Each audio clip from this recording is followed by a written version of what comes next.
बिस्मिल्लाहिर्रहमानिर्रहीम। अस्सलाम वालेकुम डियर स्टूडेंट्स, प्रोफेसर ज़ुहैब अपने नए लेक्चर के साथ।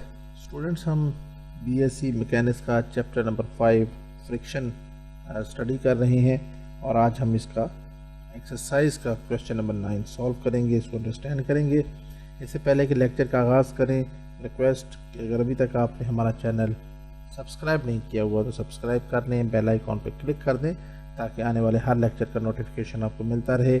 लेक्चर और चैनल अगर आपको पसंद आते हैं तो अपने दोस्तों के साथ, अपने क्लास फेलोज़ के साथ लाजमन शेयर करें। वीडियोस के ऊपर कमेंट्स और लाइक ज़रूर कीजिए और दूसरों तक इस चैनल की आवाज़ पहुंचाएं ताकि और स्टूडेंट्स को भी इससे इस्तेफादा हासिल हो सके। क्वेश्चन स्टार्ट करते हैं। A weight W is laid upon a rough plane, यानी एक रफ प्लेन की बात हो रही है। इसी वजह से mu is equal to 1/3 under root, यानी कोएफिशिएंट ऑफ फ्रिक्शन हमें गिवन है। ये एक वेट लटकाया गया है एक रफ प्लेन के ऊपर और वो रफ प्लेन क्या कर रहा है, that is inclined at 45 degree to the horizontal. वो हॉरिजॉन्टल के साथ 45 डिग्री इंक्लाइंड है। तो हम साथ साथ इसको ड्रॉ भी करते जाएंगे और इसको बनाते भी जाएंगे। ये फर्ज करें हमारे पास एक इंक्लाइंड प्लेन है और ये 45 डिग्री जो है वो हॉरिजॉन्टल के साथ क्या है, इंक्लाइंड है। और ये बेसिकली क्या है, एक रफ प्लेन है। अब ये भी सिर्फ मैंने एक लाइन लगाई है, अभी मैं इसको प्लेन की शक्ल दूंगा। तो उसके लिए मैं थोड़ी सी पहले से फिगर ड्रॉ कर देता हूँ। आप यहाँ पे इसको एक ये लाइन लगाएं और एक लाइन ये लगा दें और एक लाइन यहाँ पे ये भी लगा दें। ठीक है जी, क्योंकि हमने एक प्लेन शो करना है और यहाँ से हमने ये एक वेट नीचे की तरफ गिराया है W। इसको हमने कह दिया ये W है और ये वेट किस तरह यहाँ से आया हुआ है ये ज़रा देखें। यहाँ पे लिखा हुआ है A weight W is laid upon a rough plane, ठीक है, which is inclined at 45 degree to the horizontal, and this weight is connected by a string passing through a smooth ring at A। इस point को हम कह देंगे point A है इसको, और ये एक स्ट्रिंग में से पास कर रहा है। ये हमने स्ट्रिंग भी ड्रॉ कर दी। ठीक है जी, ये एक स्ट्रिंग भी आ गई, थोड़ा सा सेट कर लें। अब इस पॉइंट का नाम अगर A है तो इसको हम कह देंगे ये हमारे पास पॉइंट B है। ये जो थोड़ी सी लाइनें एक्स्ट्रा आ गई हैं इसको हम हटा देते हैं, ज़रूरत नहीं है। इसको हम कह देते हैं ये पॉइंट B है। अब ये A और ये B, ये एक ग्रेट, इसके बारे में आज मज़ीद बात करेंगे। और ये 45 डिग्री है और ये यहाँ से वेट W जो है वो नीचे की तरफ एक्ट कर रहा है।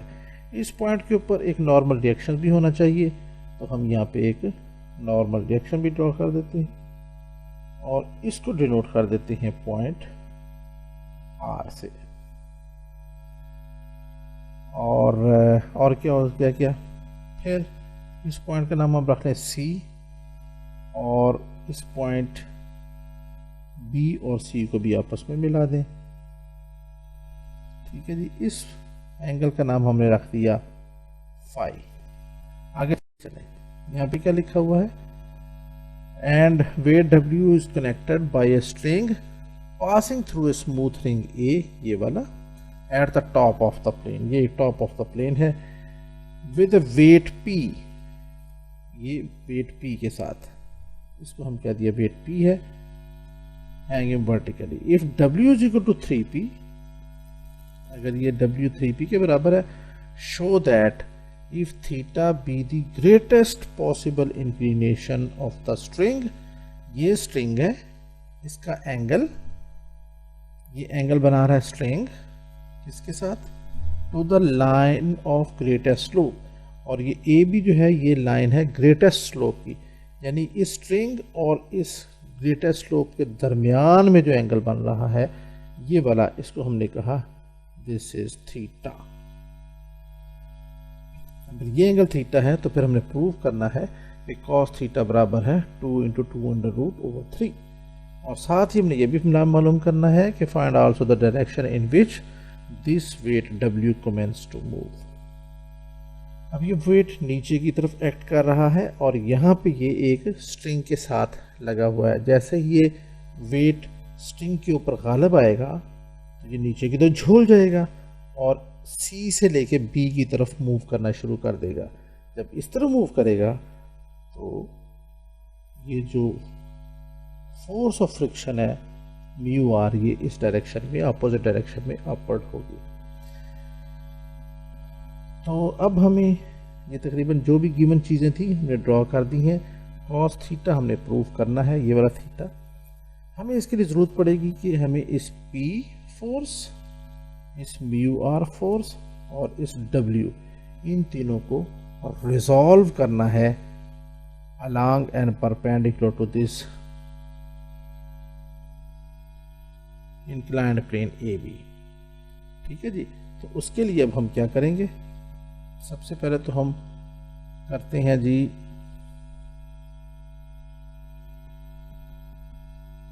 इस फोर्स P को रिजॉल्व। अब P इस तरफ जा रही है तो इसका एक कंपोनेंट तो ये हो गया,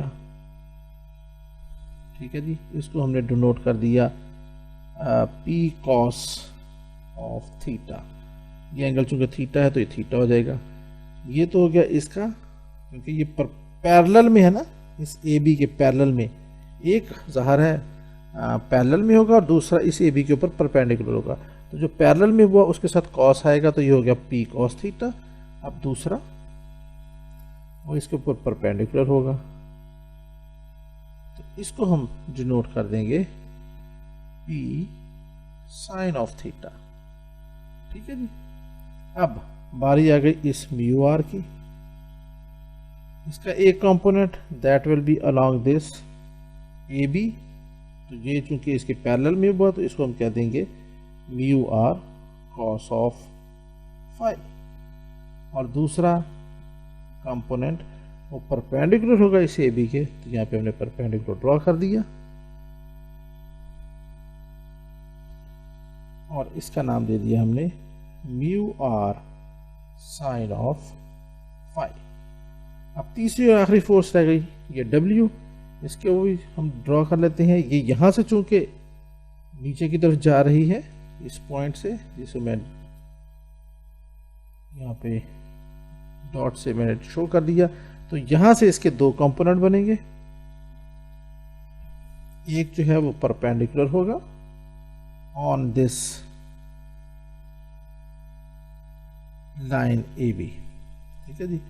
अब आप गौर से देखें, ये एंगल 45 है तो ये एंगल क्या होगा 90 डिग्री, तो फिर ये एंगल भी 45 डिग्री हो जाएगा।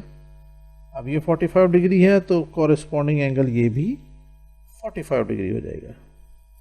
अब अगर ये 45 डिग्री है तो फिर ये वाला एंगल ये पूरा 90 के बराबर है, तो इस 90 में से ये 45 निकाल दें तो ये जो रेड कलर वाला ये एंगल बन रहा है दैट इज आल्सो 45 डिग्री। ये एंगल हमारे पास फिर 90 डिग्री है। हम जानते हैं कि 90 डिग्री और एंगल जहां पे इकट्ठे होते हैं वो बन जाता है बेस, और ये बेस हमेशा कॉस के साथ शो किया जाता है। तो ये बन जाएगा फिर हमारे पास W कॉस और एंगल है 45, तो इसके साथ आ जाएगा 45 डिग्री। और ये वाला जो दूसरा कंपोनेंट है इस डायरेक्शन में, इसको हम कह देंगे W साइन ऑफ 45 डिग्री। तो क्योंकि ये परपेंडिकुलर है, ये परपेंडिकुलर, ये बेस, तो ये हमने इन सारे फोर्सेस को रिजॉल्व भी कर दिया जिसकी अब हमें ज़रूरत पड़ेगी। तो इसको जो कुछ भी हमने यहाँ पे ये स्केच बनाया है इसको हमें थोड़ा सा डिस्क्राइब भी कर लेते हैं जी स्टूडेंट्स। तो ये हमने यहाँ पे लिख दिया, consider AB be the line of the greatest slope, therefore angle CAB is equal to theta. ये एंगल CA और B इसके दरमियान में जो एंगल बन रहा है उसको हमने थीटा कह दिया।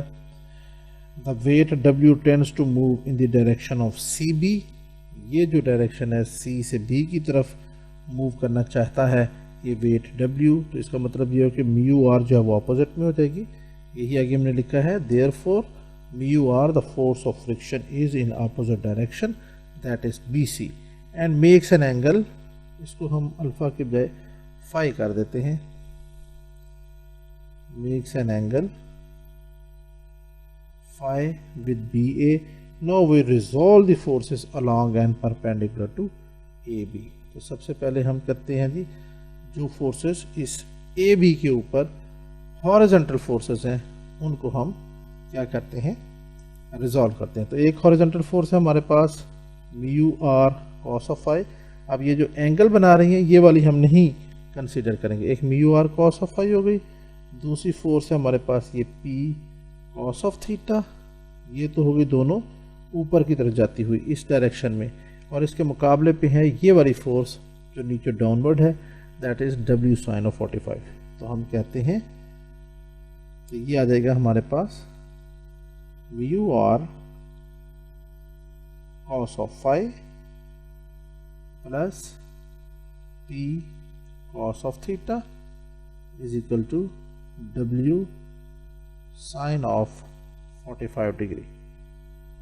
तो ये हमारे पास क्या आ जाएगा फिर, mu R cos of phi plus P cos of theta is equal to W over 2 under root, क्योंकि साइन 45 डिग्री 2 अंडर रूट के बराबर होता है, 1 ओवर 2 अंडर रूट के बराबर होता है। इसको हम क्या देंगे, this is our equation number 1।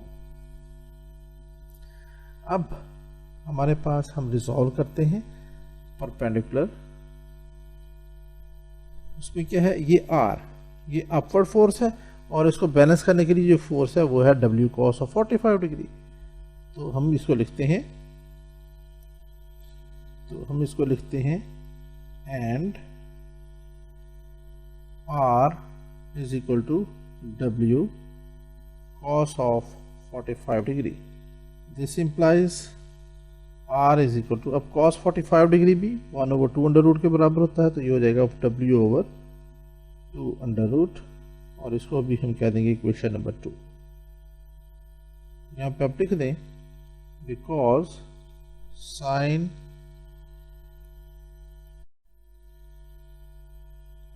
Sign 45 degree is equal to cos of 45 degree, और दोनों बराबर हैं 1 ओवर 2 अंडर रूट के।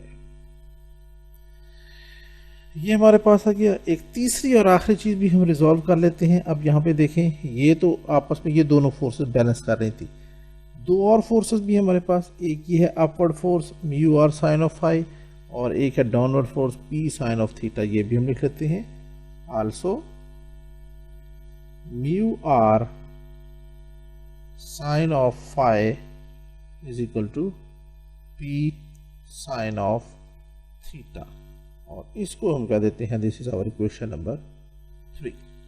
तो अब हम क्या करते हैं, ये W की जो वैल्यू है हम इक्वेशन नंबर 1 और 3 में बारी बारी पुट कर देते हैं, और हम किसी न किसी एक अच्छे रिजल्ट पे पहुंच जाएंगे। तो हम कहते हैं पुट वैल्यू ऑफ R इन 1, क्या आ जाएगा हमारे पास, म्यू R की जगह हमने पुट कर दिया W ओवर 2 अंडर रूट, आगे आ गया cos phi plus P cos of theta is equal to W over 2 under root. तो यहाँ से फिर हम लिख सकते हैं वैल्यू हमें पुट करनी पड़ेगी बाकी चीज़ों की भी। तो अब गौर से देखें, हमारे पास यहाँ पे W is equal to 3P है, तो P को हम P को W/3 भी लिख सकते हैं, ये हमें गिवन है, ठीक है ना जी, ये वाली चीज़ हमें गिवन है, तो हम यहाँ पे पुट कर देते हैं हमारे पास है। और म्यू हमारे पास क्या है, म्यू हमारे पास दिया हुआ है 1 ओवर 3 अंडर रूट, ये भी गिवन है, तो हम यहाँ पे दोनों वैल्यूज पुट करते हैं। म्यू की जगह आ गया 1/3 under root into W/2 under root into cos of phi plus P की जगह पे हमने पुट कर दिया W/3 cos of theta and this is equal to W/2 under root. ये हमारे पास आ गया। अब हम यहाँ से क्या करते हैं कि इस सारे फैक्टर को उठा के W cos of theta को उधर ले जाते हैं, तो हमारे पास क्या हो जाएगा W/2 under root into 3 under root into cos of phi is equal to W/2 under root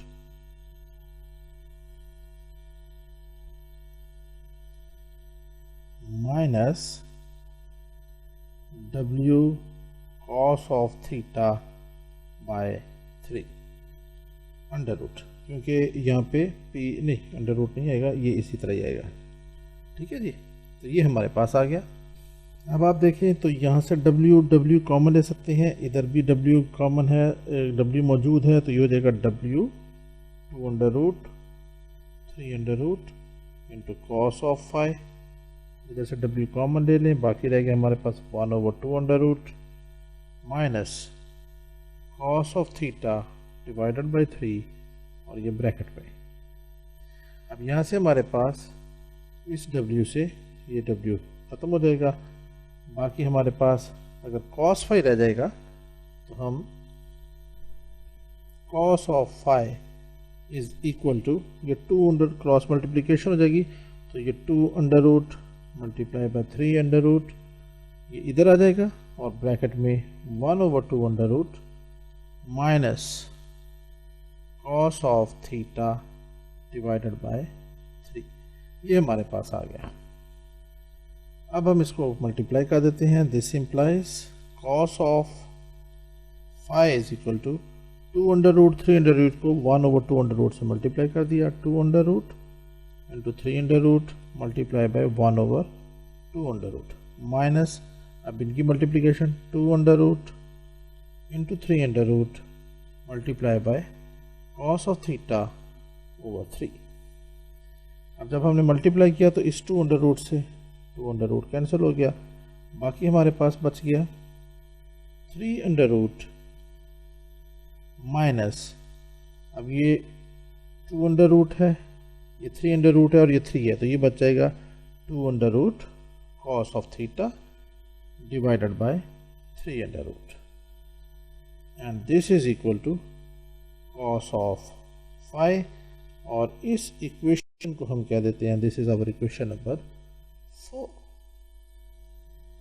ठीक है क्या जी, यहाँ तक समझ आ गई है मेरे ख्याल में, कोई ज़्यादा मुश्किल चीज़ नहीं है। अब हम करते हैं ये जो r की वैल्यू थी ये r की वैल्यू इसको इस इक्वेशन नंबर 3 में भी पुट कर देते हैं। ठीक है जी, वो क्यों पुट करेंगे ये भी थोड़ी देर में आपके सामने सिचुएशन ज़्यादा क्लियर हो जाएगी। अब हम लिखते हैं again put value of r in equation number 3। अब इक्वेशन 3 क्या है हमारे पास, इक्वेशन 3 है mu R sine of phi, mu R की जगह आ जाएगा हमारे पास W/2 under root into sine of phi is equal to, equal क्या है P sine theta, P sine of theta. अब म्यू की वैल्यू पुट कर दें यहाँ पे, दिस इम्प्लाइज म्यू हमें गिवन है 1/3 under root into W/2 under root into sine of phi is equal to, P को लिख सकते हैं हम, यहाँ पे हमने लिखा हुआ है P can be written as W/3, तो यहाँ पे आ जाएगा W/3 into sine of theta. अब ये दोनों साइड पे W मौजूद है, तो W तो आपस में कैंसिल आउट हो जाएंगे, फिर इधर बच जाएगा sine of phi, sine phi is equal to, ये 2 अंडर रूट 3 अंडर रूट उधर मल्टीप्लाई हो जाएंगे, तो ये हो जाएगा 3 अंडर रूट यानी cross multiplication into 2 under root into 1/3 into sine of theta. अब ये 3 अंडर रूट है और ये 3 है, तो यहाँ से फिर हमारे पास आ जाएगा sine of phi is equal to 2 under root over 3 under root into sine of theta, और इसको हम कह देंगे इक्वेशन नंबर 5। तो अब आप गौर से देखें, ये हमने क्यों ऐसे पुट किया, इक्वेशन नंबर 3 में और 2 में 1 में और 3 में आर इसलिए पुट किया था ताकि हमारे पास लेफ्ट हैंड साइड पे इधर कॉस फाई आ जाए और इस इक्वेशन नंबर 5 में लेफ्ट हैंड साइड पे साइन फाई आ जाए। उसका क्या फ़ायदा होगा, उसका फ़ायदा ये होगा कि हम लिखेंगे नाउ स्क्वेयरिंग एंड एडिंग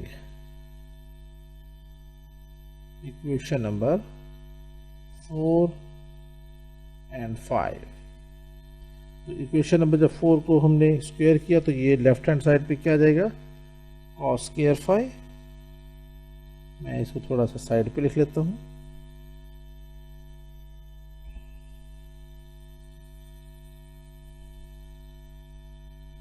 इसको हमने थोड़ा सा यहाँ पे लिख लेते हैं। जब हमने स्क्वायर लिया तो ये हो जाएगा कॉस स्क्वायर फाई, और लेफ्ट हैंड साइड पे जो इक्वेशन नंबर 5 है इसको भी प्लस इसका भी square area sine square phi. अब इसका फ़ायदा क्या हो जाएगा कि ये आइडेंटिटी है, ये 1 के बराबर आ जाएगी और क्वेश्चन को सॉल्व करना आसान हो जाएगा। अब इसका हम स्क्वायर राइट हैंड साइड पे दोनों टर्म्स, इसका भी स्क्वायर लेंगे और इक्वेशन नंबर 5 के राइट हैंड साइड का भी स्क्वायर लेंगे।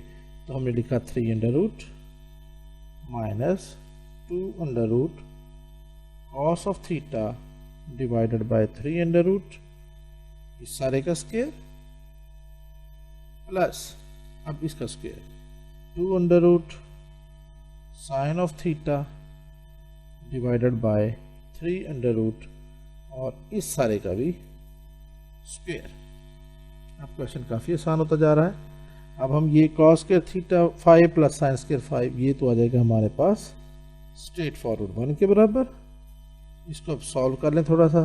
3 अंडर रूट का स्क्वायर लेंगे 3 का स्क्वायर लेंगे तो ये रह जाएगा 3 प्लस अब इस 2 under root cos theta over 3 under root का स्क्वायर लिया तो 2 अंडर रूट का स्क्वायर हो जाएगा 2, कॉस थीटा का स्क्वायर हो जाएगा cos square theta divided by 3 under root का स्क्वायर हो जाएगा 3, और फिर इन दोनों का जो है वो डबल मल्टीपल 2 इंटू हो जाएगा 3 अंडर रूट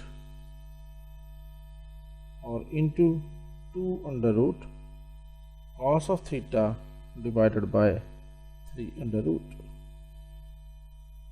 प्लस अब आखिर में इसका जो हो जाएगा 2 अंडर रूट का स्क्वायर 2 साइन थीटा का square sine square theta divided by 3 under root का स्क्वायर ये 3 हो गया। तो ये हमने सिंप्लीफाई कर दिया। Now this is equal to 1, ये हो जाएगा 3 प्लस ये हो जाएगा अभी देखें 2/3 cos square theta 2 cos square theta by 3 और ये 2 साइन स्क्वायर थीटा बाई 3। तो 2/3 दोनों में कॉमन है, इन दोनों को हम इकट्ठा कर रहे हैं, इसको और इसको। तो ये हो जाएगा 2/3 into cos square theta plus sign square theta और ब्रैकेट क्लोज। इसके बाद आ गया माइनस। अब इनकी आपस में आप देखें तो ये 3 अंडर रूट से ये 3 अंडर रूट कैंसिल हो जाएगा, बाकी रह जाएगा हमारे पास 2 into 2 under root 2 into 2 under root into cos of theta. यहाँ से हमारे पास क्या आ जाएगा 1 is equal to 3 plus 2/3 into 1, ये भी कॉस के थीटा प्लस साइन के थीटा 1 के बराबर -2 into 2 under root into cos of theta. अब इस पूरे फैक्टर को 2 into 2 under root cos theta को उठा के लेफ्ट साइड पे ले गए, तो ये हो जाएगा +2 into 2 under root cos of theta is equal to 3 plus 2/3, ठीक है, और ये 1 इधर जाकर माइनस में चेंज हो जाएगा। अब इनको ज़रा सॉल्व कर लें। This implies 2 into 2 under root cos of theta is equal to, यहाँ पे एलसीएम आ गया 3, तो ये बनेगा 9 प्लस 2 माइनस 3। तो यहाँ से आ जाएगा हमारे पास this implies 2 into 2 under root cos of theta is equal to 9 2 11, 11 में से 3 के 8, तो ये हो जाएगा 8/3। यहाँ से आ जाएगा this implies cos of theta is equal to 8 over, ये भी नीचे आ जाएंगे इसके साथ, 2 into 2 under root multiply by 3। तो हमारे पास क्या आ गया, दिस इम्प्लाइज, ये हो जाएगा कैंसिल होने के बाद 2 और ये हो जाएगा 4, तो हमारे पास रिजल्ट आ गया cos of theta, cos of theta is equal to 4/3 into 2 under root. इसको हम फिर फर्दर थोड़ा सा सिंप्लीफाई कर लेते हैं, क्योंकि हमने रिजल्ट क्या लाना है, रिजल्ट आप देखिए 2 इंटू 2 अंडर रूट ओवर 3 है कॉस थीटा की वैल्यू। हम क्या करते हैं, हम थोड़ा सा इसको फर्दर सिंप्लीफाई कर लेते हैं। 4/3 इंटू 2 अंडर रूट, हम क्या करते हैं, इसको 2 अंडर रूट से हमने मल्टीप्लाई कर दिया, इसी से हमने डिवाइड कर दिया, तो बात पूरी हो जाएगी हमारी। This implies cos of theta is equal to,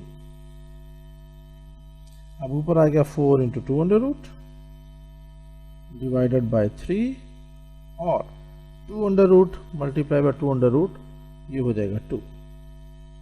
थोड़ा सा और कटा, 2 1 ज़ा 2, 2 2 ज़ा 4, तो हमारे पास देयरफॉर रिजल्ट आ गया cos theta is equal to 2 into 2 under root divided by 3। और डियर स्टूडेंट्स, ये हमारा मतलूबा रिजल्ट है, हैंस प्रूव्ड। अब ये तो हमने प्रूव कर दिया, अब हमने मालूम करना है अगला हिस्सा इस क्वेश्चन का। आई होप यहाँ तक क्वेश्चन आपको पूरी तरह समझ में आ गया होगा। क्वेश्चन का दूसरा हिस्सा है कि ये तो हमने प्रूव कर दिया cos theta is equal to 2 into 2 under root over 3। Find also the direction in which weight W commences to move. वो कौन सी डायरेक्शन है जिसकी तरफ W जो है वो मूव करना शुरू कर देता है। दूसरे लफ्ज़ों में थीटा की वैल्यू अब हमें फाइंड आउट करना पड़ेगी, ना ये फाई की वैल्यू मालूम करना पड़ेगी। अब देखें,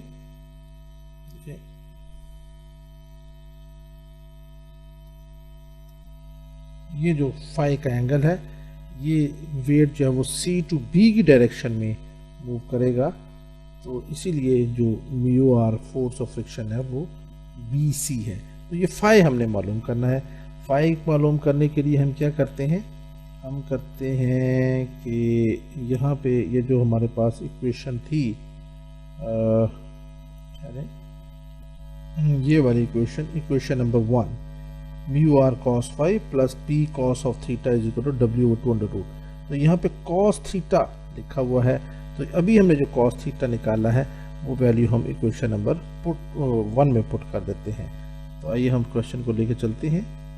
हम यहाँ पे लिखते हैं, now to find the direction of the weight W, we put the value of cos theta in equation number 1। तो हमारे पास क्या आ जाएगा इक्वेशन नंबर 1 में? सबसे पहले है mu R cos of phi plus, फिर है हमारे पास P cos theta, let me check, mu R cos phi, फिर है पी कॉस थीटा, और फिर आएगा w ओवर 2 अंडर रूट।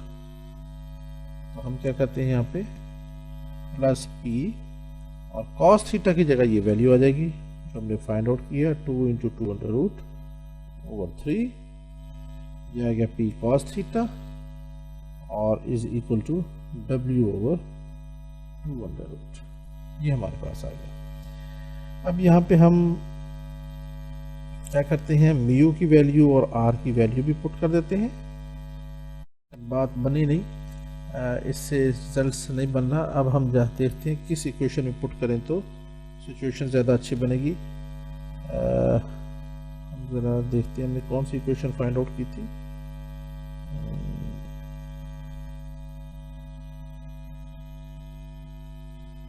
देखते हैं, जी हाँ, ये जो इक्वेशन नंबर 3 है ये सबसे आसान है। इक्वेशन नंबर 4 सॉरी, ये सबसे बेस्ट है। हम इक्वेशन नंबर 4 में, क्योंकि हमने 5 की वैल्यू मालूम करनी है, तो इक्वेशन नंबर 4 में हम वैल्यू पुट करते हैं, और इसके अंदर वैसे तो इससे भी निकल आएगी, लेकिन this is very easy to calculate, तो हम इक्वेशन नंबर 4 में पुट करते हैं।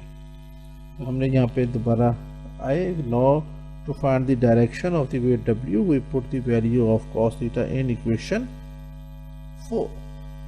तो हमारे पास इक्वेशन 4 क्या आ जाएगी, इसको हम थोड़ा सा अब इरेज कर देते हैं।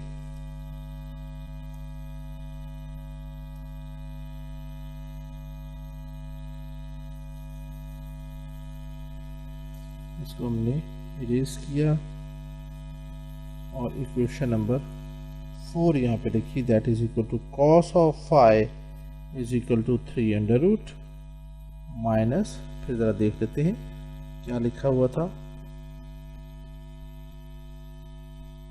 इक्वेशन नंबर 4 में, कि cos of phi is equal to 3 under root minus 2 under root over 3 under root into cos theta. तो यहाँ पे हमने लिख देते हैं 2 under root over 3 under root और इंटू cos थीटा। अब cos थीटा की जगह पे हम लिख देते हैं ये वाली value 2 into 2 under root over 3। ठीक है जी, अब आसान हो गया क्वेश्चन काफ़ी। This implies cos of phi is equal to 3 under root divided by 1 minus, अब ये है 2 अंडर रूट और ये 2 अंडर रूट, तो 4 अंडर रूट का 4 का अंडर रूट लिया तो ये हो जाएगा 2, फिर उस 2 को इस 2 से मल्टीप्लाई किया तो ये हो गया 4 divided by 3 into 3 under root. अब यहाँ से हमारे पास एलसीएम आ गया 3 इंटू 3 अंडर रूट, ये 1 और ये 3 इंटू 3 अंडर रूट, इसको मल्टीप्लाई किया इस 3 से अंडर रूट से तो ये हो जाएगा 3 under root multiply by 3 into 3 under root, और ये वैसे रहा -4। This is equal to 3 under root multiply by 3 under root, 3 रह गया, 3 को 3 से मल्टीप्लाई किया बन गया 9 -4 divided by 3 into 3 under root, this is equal to 5 over 3 into 3 under root. So this implies cos of phi is equal to 5 over 3 into 3 under root. This therefore phi हमारे पास क्या आ जाएगा, phi is equal to cos inverse 5 over 3 into 3 under root. और dear students, ये हमारा answer है।